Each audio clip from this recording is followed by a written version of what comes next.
Assalamualaikum and greetings to everyone. My name is Nazratul Ashikin and this is the video presentation for Financial Management Group assignment. But before we start, let me introduce to you my fellow members in this group. Starting with me, my name is Nazratul Ashikin and my fellow members is Safa Liana, Putri Intan Nurhayati, and lastly Norzuri Shazwani.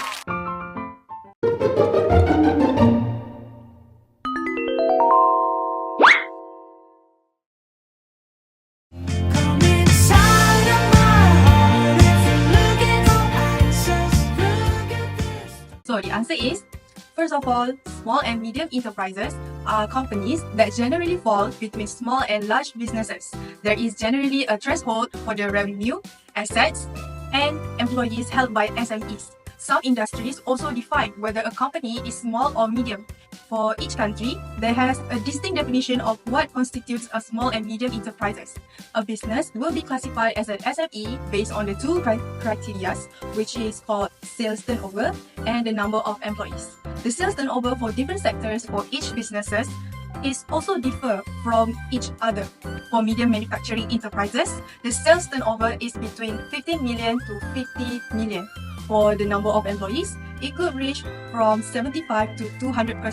Meanwhile, for the medium services and other sectors enterprises, the sales turnover range can be between 3 million to 20 million. The total number of employees could be between 30 until 75%. On the other hand, for the small manufacturing enterprises, the sales turnover range is between 300,000 until 15 million. The number of employees could be from 5 to 75%. For small services and other sectors enterprises, the sales turnover range can be from 300 ringgit until 3 million ringgit. The number of employees could be from 3 to 30%. The detailed definition of the category, namely micro, small and medium, can be summarized as follows. Now let's discuss on what is the importance of these two criteria that I've said earlier in policy making and financing purposes. First, policy design and targeted support. These classification criteria allow the government and relevant agencies to design policies that differentiate between the needs of micro, small, and medium enterprises. Clear classifications ensures that resources are allocated fairly and effectively. The second one, access to financial assistance and credit schemes. Banks, financial institutions, and government funding agencies use the SME classification to determine a business eligibility for special financial schemes such as first, soft loans, loan guarantees, tax incentive, micro-credit facilities. And by clearly defining SMEs, the government can intervene with customized financial products and guarantee schemes, increasing access to the capital. And lastly, monitoring and economic planning. The SME definition also aids in economic data collection and tracking the contribution of SMEs to national output, exports, and employment. Accurate classifications help the government to measure sectoral performance, identify gaps in SME development, formulate long-term strategic plans. This information is vital for policymakers, especially during the economic crisis such as COVID-19 pandemic, where SMEs are often the most vulnerable.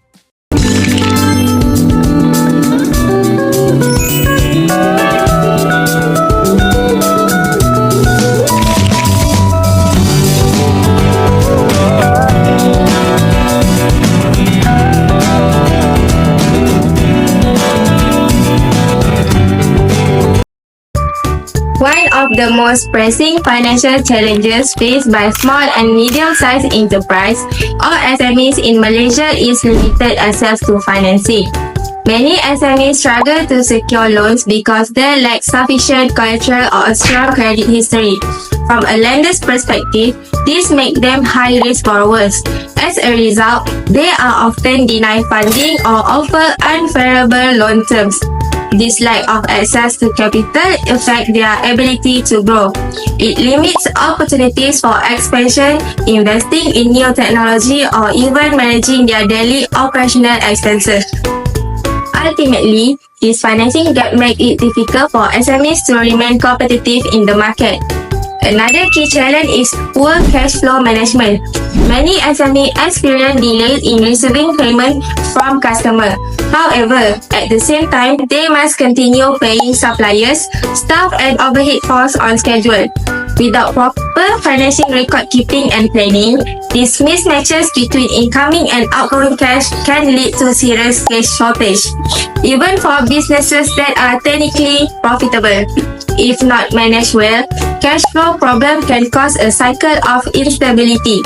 In worst cases, businesses may be forced to shut down not because they are viable, but because they simply run out of liquid funds. I've never known someone like you, tangled in love, stuck by you, found a clue, don't forget to kiss me. One of the key government initiatives that support SME development in Malaysia is the SME Digitalization Grant, SDG. This grant was introduced under Budget 2020 and is managed by BSN, MDEC, and the Ministry of Finance. The main goal of this program is to help small and medium enterprises adopt digital tools such as e-commerce platforms, cloud accounting, and digital marketing systems. To be eligible, the SME must be at least 16% Malaysian-owned, registered with the Companies Commission of Malaysia (SSM), and have been operating for at least 6 months. The company must also have annual sales turnover between RM50,000 and RM20 million. The application process is simple. First, the SME must choose a digital service provider (DSP) that is pre-approved by MDEC. Then, the SME submits all required documents such as the SSM certificate, NRIC of the owner, and latest bank statement to the DSP. The DSP will apply for the grants on behalf of the SME. If approved, the SME only pays 50% of the cost, while the government pays the other 50% up to RM5,000.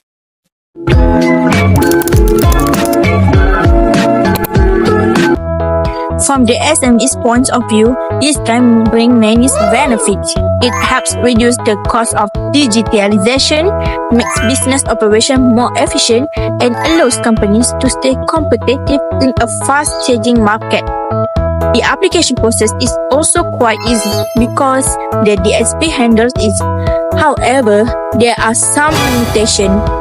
The grant amount is kept at RM5,000, which might not be enough for bigger or more complex digital system. SMEs also have to choose from a limited list of approved service providers. Plus, very small businesses with revenue below RM50,000 cannot apply.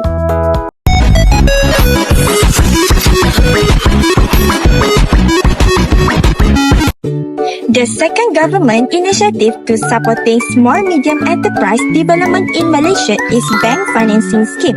To qualify for SME Bank Financing Scheme in Malaysia, applicant must meet several eligibility criteria. First and foremost, the business must be legally registered with the Company Commission for Malaysia or the Cooperative Commission, and at least 51% Malaysian-owned. It also fall within the official SME definition, which considers sales turnover and the number of full-time employees. Secondly, the business should demonstrate commercial viability. This typically requires a clear business plan, at least 1 to 3 years financial record, and evidence positive cash flow to support repayment ability. For most financing schemes, the business should have been operating for at least 2 to 3 years, although specific startup financing products are available for newer companies with strong prospect or confirmed contract. Next, the applicant and director must have a satisfactory credit history, no serious loan default, and should not be bankrupt. Additionally, financing must be used for eligible business purposes such as working capital, purchasing of machinery, or expanding operations, not for personal or speculative activities. Lastly, Some schemes have additional requirements like a minimum Bumi-Putra ownership percentage or a focus on particular sectors such as green technology or digital transformation.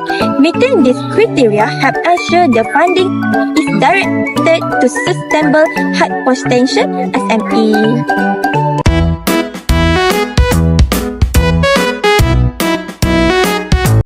The application process for SME bank financing involves 7 main steps. First, the SME contact SME bank for pre-assessment to identify the suitable scheme. Next, they prepare and submit all required documents, include business registration, financial statement, and a business plan. The bank then performs a preliminary and detailed assessment, which includes site visit and credit evaluation. If the credit commit approved, lastly, the SME will receive a letter of offer. SME bank financing has several good benefits for small-medium enterprise in Malaysia. First, it helps business get more money easily, especially if they cannot get loans from normal banks. This funding can be used to buy equipment, pay workers, and grow the business. Secondly, SME bank often give lower interest rate and longer time to pay back the loan. This means the business does not feel too much pressure on their cash flow. Another benefit is SME bank offer advice and support to help businesses plan better and improve their operations. Because SME bank is supported by the government, many business owners feel safer and more confident about borrowing from them. But there are also some limitations. The application process is quite detailed and can take a long time. Business owners need to prepare many documents like financial statement and a business plan. This can be hard for companies that are very small or not well organized. Sometimes, the bank may ask for collateral or personal guarantees. This means you may need to use your asset like property as security for the loan. Also, getting approval can take weeks or even months, especially if many people are applying at the same time. In summary, SME bank financing is very helpful, but businesses need to be ready with complete documents and be patient while waiting for approval. I'm down for this. Are you down for this? If you're in the mood, we can. In conclusion, understanding how SME are classified in Malaysia is very important. The criteria like sales and offer or number of employees help the government and banks decide which businesses can get support. We also saw the many SMEs struggle with money problems, such as limited access to financing and poor cash flow management. This challenge can slow down their growth and even cause them to close. Finally, there are helpful government initiatives like SME Bank Financing Scheme and the SME Digitalization Grant. This initiative gives funding and support to SME, but each has its own rules and limits. By knowing this classification, challenge, and support options, SME can plan better, manage their finance more carefully, and improve their challenge to grow successfully.